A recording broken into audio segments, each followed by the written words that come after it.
হত্যার দায়ে পিরোজপুরে ৩ জনকে সশ্রম যাবজ্জীবন কারাদণ্ডসহ প্রত্যেককে ১০,০০০ টাকা করে জরিমানা, অনাদায়ে আরও ৬ মাস করে সশ্রম কারাদণ্ডের আদেশ দেন আদালত।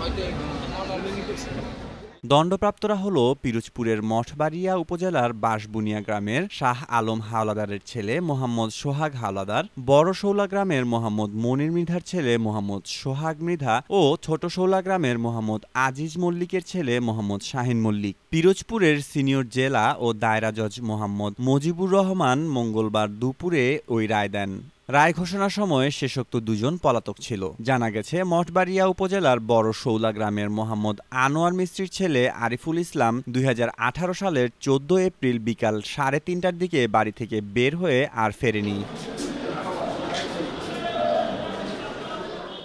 স্বজনরা অনেক খোঁজাখুঁজির পর তাকে না পেয়ে ১৭ এপ্রিল মঠবাড়িয়া থানায় ৮১১ নম্বর সাধারণ ডায়েরি করেন। ১৮ এপ্রিল সকালে স্থানীয়রা বড় শৌলা খালে আরিফুলের লাশ ভাসতে দেখে থানায় খবর দেয়। পুলিশ গিয়ে লাশ উদ্ধার করে নিহতের পরিবারকে খবর দিলে তারা লাশ শনাক্ত করেন। ঘটনার সাথে জড়িত সন্দেহে পুলিশ প্রাথমিকভাবে ১২ জনকে আসামি করলেও তদন্তে সাজাপ্রাপ্ত ৩ জনের বিরুদ্ধে আদালতে চার্জশিট দাখিল করে। পরে সাক্ষ্য প্রমাণের ভিত্তিতে আদালত আজ ওই রায় দেন।